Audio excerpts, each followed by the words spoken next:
यहाँ पे सांसों के घरारा चकिया घरारा गांव में है। यहाँ पे 3 तारीख को एक पासी समाज की एक बच्ची का घर से गायब हो गई थी, जो कि 12 साल की थी। उसके बाद पुलिस में सूचना दी गई, पुलिस ने कोई कार्रवाई उस पर नहीं किया, ढूंढने का प्रयास बिल्कुल नहीं किया। घर वाले अपने से ढूंढ रहे थे। फिर 6 तारीख को मतलब परसों सुबह में उसकी छत विछत लाश जो है यहाँ पे पास के एक तालाब के किनारे मिली, जिसका हाथ दूसरी जगह मिला, बॉडी दूसरी जगह मिला और रेप करके मर्डर की संभावना जताई जा रही है और तेजाब से पूरी तरह जला दिया गया बॉडी।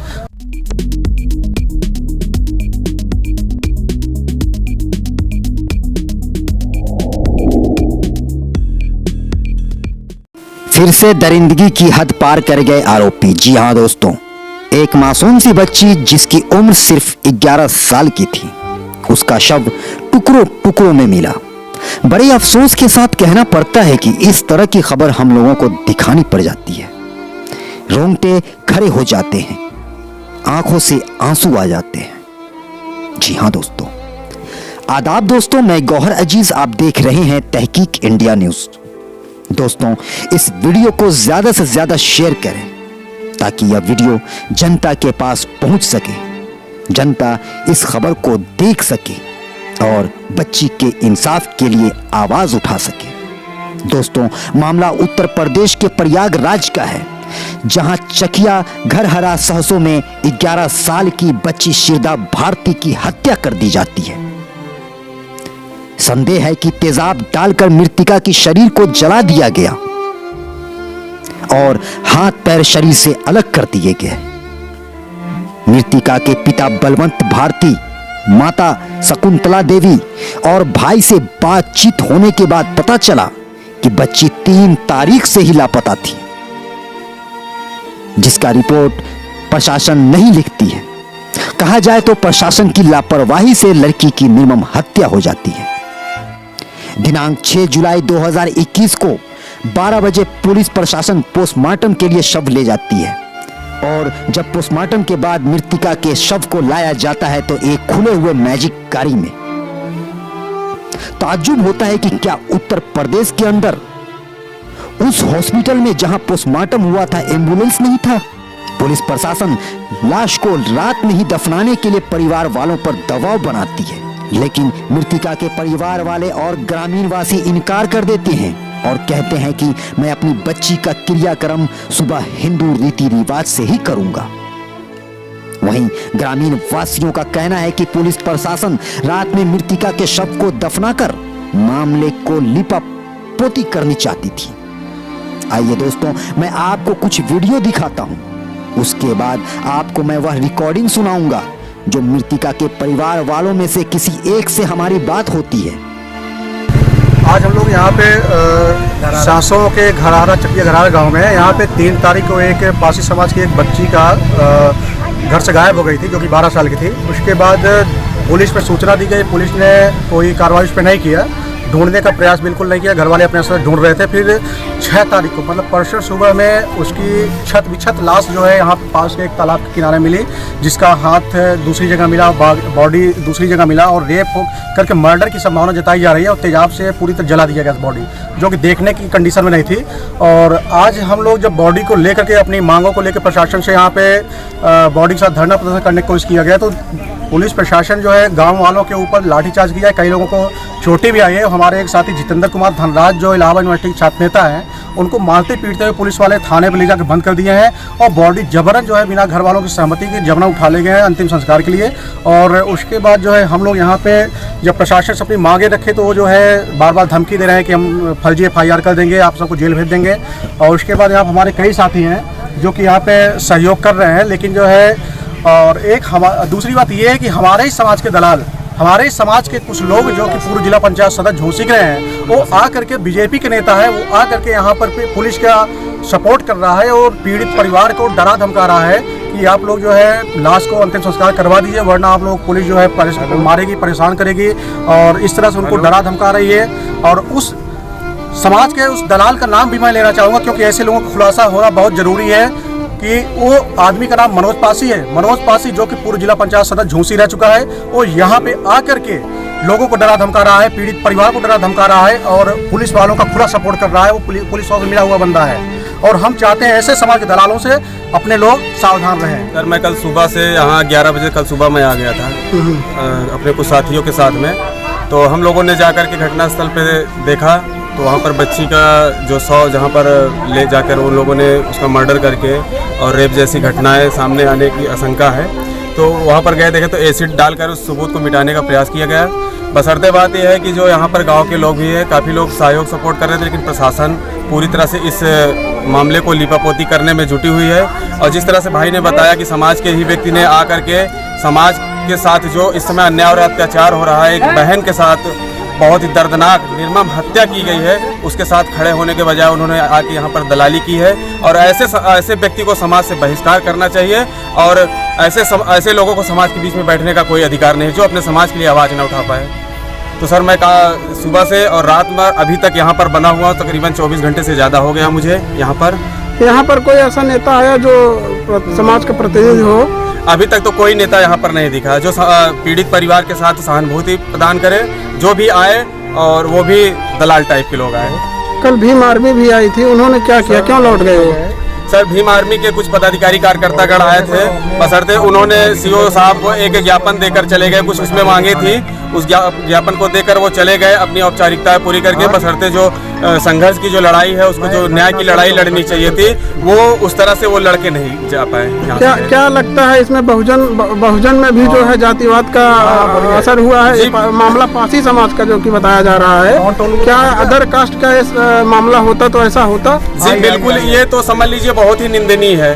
यहाँ पर अगर किसी भी देश की कोई भी बहन बेटी हो, अगर उसके साथ अन्याय अत्याचार हो रहा है, किसी भी जाति धर्म की है, तो उस पर लोगों को आवाज़ अपनी उठानी चाहिए, उसके लिए न्याय अधिकार के लिए बात अपनी रखनी चाहिए। बशर्ते यहाँ पर जाति और धर्म देखकर लोग अपनी आवाज़ उठाते हैं, ये बहुत ही शर्मनाक बात है। मैं ऐसे लोगों का बिल्कुल कभी सहयोग सपोर्ट करने के लिए तैयार नहीं। क्या आप मानते हैं बहुजनों में भी जातिवाद है? जी बिल्कुल है। यहाँ पर तो अभी देखा जाए बहुजन की बात करें तो SC ST और OBC और अल्पसंख्यक जो हैं बहुजन में आते हैं, लेकिन यहाँ तो एक पासी समाज के लोग अपने ही समाज में आके इतनी बड़ी दलाली करके चले गए हैं, बहुत ही शर्मनाक बात है।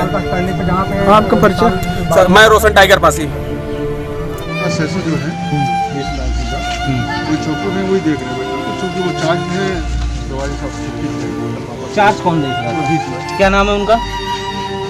ऐसा ही चौकी इंचार्ज वो इसमें चार्ज पे था, वो चार्ज पे थे और वही मतलब यहाँ भी चौकी इंचार्ज भी थे। अच्छा, तो चूँकि इस समय वो है नहीं, पूरी घटना के बारे में क्या हुआ जो जांच कर रहे हैं वही बताएंगे उसके बारे में। अच्छा, कहाँ है पिताजी? इधर आइए बाबा, आइए। देखिए ये रो के परेशान हो गए। परेशान हो, आपकी मदद होगी, परेशान नहीं हुई। आज इस तरह से समझ रहे हैं। इनका कहने का मतलब ये है कि हमने FIR दर्ज कराने, पुलिस कंप्लेन तो ले ली, लेकिन FIR दर्ज नहीं की, न खोजबीन की। इस तरह से बताइए किस तरह से लापरवाही कर रही है।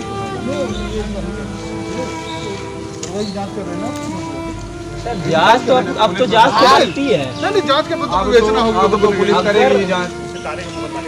मुकदमा लिखना सर बड़ी बात नहीं होती। की हत्या हो जा रही है, किसी का रेप हो जा रहा है। आप ये सोचिए 11 साल की छोटी सी बच्ची जिसके साथ रेप जैसी सबसे मालूम नहीं, 3-4 दिन अभी बॉडी को जला दिया जाता है। एक स्ट्रक्चर, एक मतलब बॉडी में चलो कोई बात नहीं, जो उसमें होगा उसका PMV होगा, बाकी जो भी होगा उसी हिसाब से की जाएगी। थोड़ा ये भी कहना है जो भी बेचना में थे, जो भी अधिकारी आपके थे यहाँ, जो जिनका मामला यहाँ संज्ञान में जो इनकी ड्यूटी थी, उनको आप बुलाइए। हमारी उनसे कुछ बातें हैं। बातें ये हैं कि आधा मीटर घर से आधे मीटर अगर वो चाहते या पुलिस प्रशासन चाहती तो ये काम आज हमारी छोटी बहन के साथ नहीं होता, 110% नहीं होता। जो इतनी बड़ी घटना हो गई ना हो पाता। जी बताएं मामला क्या है? मामला सर 3 तारीख की सुबह में बच्ची सोच से ले गई थी जी अपनी माँ के साथ में सर। वहाँ से फिर वो बच्ची गायब हो गई। कितने उसके बाद की बच्ची? 10-11 साल है। 11 साल की जी। ये कितने तारीख की बात है? ये 3 तारीख को सर सुबह करीब 4 बजे रहा था जी। वो लोग क्या है ना, पढ़े लिखे नहीं है, न उनके पास मोबाइल था जी, उनके पास कोई घड़ी थी जी। तो उसके क्या हुआ, वो बच्ची मिली नहीं? नहीं, फिर बच्ची वो मिली नहीं सर। कहीं हम लोग दूर दराज जो चीजें से बताते थे, गाँव में होते ना कुछ लोग, जो सीख जाओ, यहाँ नाम खुलाओ, यहाँ पे जाओ, ये बता देंगे, पत्थर के नीचे ये पेपर दबाओ, लिख देते थे जी। इस टाइप हम लोग प्रक्रिया कर रहे थे। बाकी ऐसे गाँव में खोज रहे थे जी, एक रूप से गाँव में ऐसे खोज रहे थे, फिर भी नहीं मिली। तो सुबह करीब 6 तारीख को जी, सुबह करीब 10-11 समथिंग में जो धान की रोपाई हो रही थी, बगल में खेत में जोताई हो रही थी जी, वहाँ पे कुछ औरतें ट्रैक्टर वाले वहाँ पे गए थे खेत जोतने जी। वहाँ पे देखे एक हाथ पड़ा था, तो कुत्ता उसको नीचे रहा था, अलग अलग होकर हाथ पड़ा हुआ था। हाँ हाँ, अलग होके उसका हाथ यहाँ पे पड़ा था, नीचे रहा था, जैसे कुत्ते खाते पीते जी जी। तो वहाँ से सर जब वो कुत्ते उत्ते घसीट रहे थे तो कुछ लोगों की निगाह पड़ी वहाँ पे जी। जब कुछ लोगों की निगाह पड़ी तो हल्ला मारे कि हाँ ये मिला है, वो मिला है, तो सारे लोग इकट्ठा हुए। फिर तुरंत प्रशासन को फोन किया गया, आई प्रशासन जी। फिर प्रशासन फिर भी करने लगी खोजे, यही आसपास बॉडी भी मिलनी चाहिए। फिर तो सब कोई खोजे, गाँव वाले अगल बगल में, आसपास वही झाड़ी में, तो वहाँ पे बॉडी मिली, गली एकदम सड़ी वाली थी। अच्छा, तो हम लोग कपड़े से शिनाख्त किया गया जी। और 2 तारीख को शाम को हमारे यहाँ सब्जी बनी थी, तो रबड़ उसमें अपने अंगूठे में पहनी हुई थी, अपने हाथ में जी, तो उससे भी शिनाख्त हुआ जी। उसके बाद प्रशासन फिर पोस्टमार्टम के लिए ले गया। वहाँ कल से हमें 100 मिला और एकदम सरकार दाह संस्कार किया गया जी। और काफी प्रशासन भी आई की सब कुछ करने के लिए बात रखा गया है कि दोषी को पकड़ा जाए जी। तो किसी पे शक वगैरह इस तरीके का कुछ है क्या?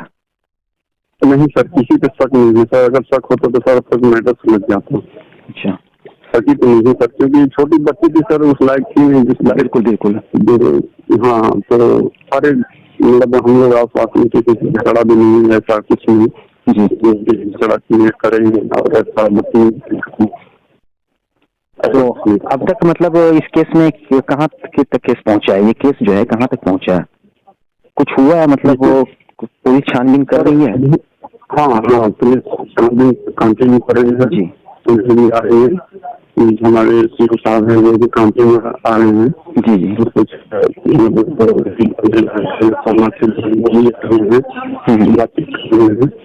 तो देखो सर, 2 दिन का टाइम मांगे IPS साहब की बात की है कि 2 दिन में देखो मुझे पता जाएगा।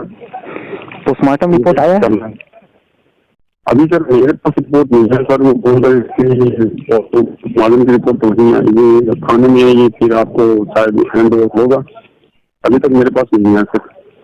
अच्छा, आकांक्षा क्या लग रहा है आपको कि मतलब सिर्फ मर्डर किया गया बच्ची का, या फिर उसके साथ गलत व्यवहार भी किया गया होगा, ऐसा कुछ? देखो सर, मैं कह सकता हूँ बॉडी पूरी मतलब हड्डी पूरे मतलब अलग अलग किया क्या? सर आपकी आवाज कट रही है थोड़ा सा जी जी जी। आप जो है एक काम करेंगे, ये हमारा व्हाट्सएप नंबर है, बच्ची का फोटो वगैरह तो लिए होंगे आप लोग डेड बॉडी का, तो वो फोटो मुझे सेंड कर दें। और बच्ची का एक छोटा प्रोफाइल फोटो जो होता है, जो पहले का फोटो था मृत्यु के बाद, पहले का जो फोटो है वो फोटो मुझे सेंड कर दीजिए। देखा दोस्तों आप लोगों ने, देश के कोने कोने में आए दिन कहीं ना कहीं मासूम लड़कियों की लाश मिलती है, तो कहीं मासूम लड़कियों के बलात्कार की खबर आती है। मैं केंद्र सरकार और उत्तर प्रदेश की सरकार से पूछना चाहता हूं, कहां गए उनके द्वारा लगाए गए नारे बेटी बचाओ बेटी पढ़ाओ? क्या वह सिर्फ नारा ही था? क्या यही बेटी बचाया जा रहा है? बेटियां बचेंगे ही नहीं तो पढ़ाई कहां से करेंगी? उत्तर प्रदेश के बेस्ट मुख्यमंत्री कहलाने वाले योगी आदित्यनाथ जी से मैं पूछना चाहता हूं, क्या इन बेटियों के परिजनों का दर्द आपको दिखाई नहीं देता? क्या उत्तर प्रदेश के अंदर ऐसे ही दलितों के साथ रोज हादसे होते रहेंगे? योगी आदित्यनाथ जी, सिर्फ राज्यों के नाम बदलने से नहीं होगा, ऐसे अपराध न हो, और अगर ऐसे अपराध होते हैं तो उनके अपराधियों को तुरंत ही सजा देने की कोई ऐसी कठोर कानून बनाई जाए ताकि किसी दूसरी बेटी के साथ ऐसा ना हो। अगर यही हादसा किसी उद्योगपतियों के घरों में होता, किसी नेताओं के घरों में होता, किसी पूंजीपतियों के घरों में होता या उनके बच्चियों के साथ होता तो उस हादसे को नेशनल चैनल कई दिनों तक दिखाता, डिबेट का मुद्दा बनाया जाता। लेकिन यहां ऐसा कुछ देखने को नहीं मिला। दोस्तों, हमारे इस वीडियो को ज्यादा से ज्यादा शेयर करें